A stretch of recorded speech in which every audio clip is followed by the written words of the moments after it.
আসসালামু আলাইকুম সম্মানিত দর্শক। দেশ এবং দেশের বাইরে যে যেখান থেকে এই ভিডিওটি দেখছেন সকলকে স্বাগত জানাই। আজ আমরা এই ভিডিওতে ময়মনসিংহের ঐতিহ্যবাহী মুক্তাগাছার গোপালের মন্ডা সম্পর্কে বিস্তারিত জানব।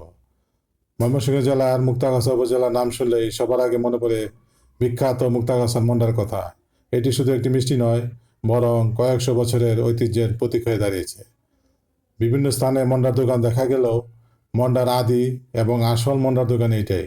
এখানে আছে উঠানে শ্রী শ্রী রাধা গোবিন্দ মন্দির এবং দোকানের ভিতরে আছে প্রতিষ্ঠাতা গোপালের মূর্তি। এটি ঠিক মুক্তাগাছা জমিদার বাড়ির কিছুটা সামনেই। মুক্তাগাছা বাসস্ট্যান্ড থেকে রিকশায় 20 টাকা লাগবে। মুক্তাগাছার মন্ডার ইতিহাস প্রায় 200 বছরের পুরানো। কথিত আছে জমিদার সূর্যকান্ত আচার্যের আমলে রাজবাড়িতে অতিথিদের আপ্যায়নের জন্য বিশেষভাবে তৈরি করা হতো এই মন্ডা। এর স্বাদ ও গুণে মুগ্ধ হয়ে জমিদার এটি প্রসারিত করার উদ্যোগ নেন। এরপর থেকেই মুক্তাগাছা অঞ্চলের পরিচিতি ছড়িয়ে পড়ে সারা দেশে, সারা বিশ্বে। বাংলাদেশের ময়মনসিংহ জেলার মুক্তাগাছা উপজেলায় প্রথম 1824 সালে এই মিষ্টির প্রচলন হয়। এটির প্রস্তুত প্রণালী মন্ডার আবিষ্কারক গোপাল পালের বংশধরদের দ্বারা প্রকাশ করা হয়নি। মন্ডাকে 2024 সালে 12 ফেব্রুয়ারি বাংলাদেশ সরকার দ্বারা ভৌগোলিক নির্দেশক বা জিআই পণ্য হিসেবে স্বীকৃতি দেওয়া হয়।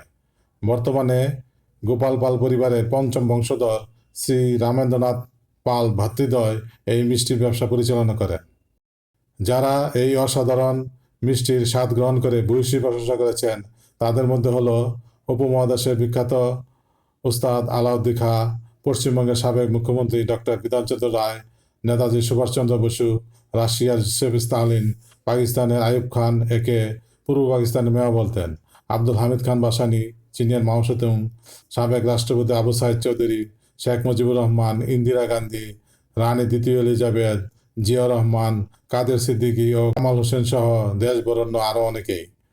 দাম বর্তমানে এর 1 কেজি 700 টাকা আর 1 পিস 35 টাকা। এখানে মন্ডা ছাড়াও অন্যান্য মিষ্টান্ন খাঁটি ঘি পাওয়া যায়। মুক্তাগাছা ময়মনসিংহের একটি পর্যটন কেন্দ্র।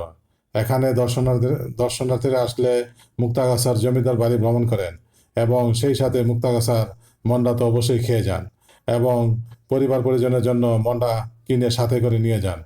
উল্লেখ্য, এই মন্ডার দোকান এই স্থান ব্যতীত বাংলাদেশের অন্য কোথাও কোনো শাখা নেই। মুক্তাগাছার মন্ডা বাংলাদেশের গর্বের একটি ঐতিহ্যবাহী খাদ্য সম্পদ।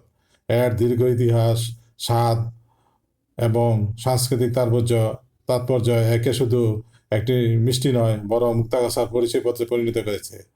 প্রয়োজনীয় সরকারি উদ্যোগ, আধুনিক প্রযুক্তির ব্যবহার এবং আন্তর্জাতিক বিপণন কৌশল প্রয়োগ করলে মুক্তাগাছার মন্ডা একদিন বাংলাদেশকে বিশ্বমঞ্চে প্রতিনিধিত্ব করতে পারবে।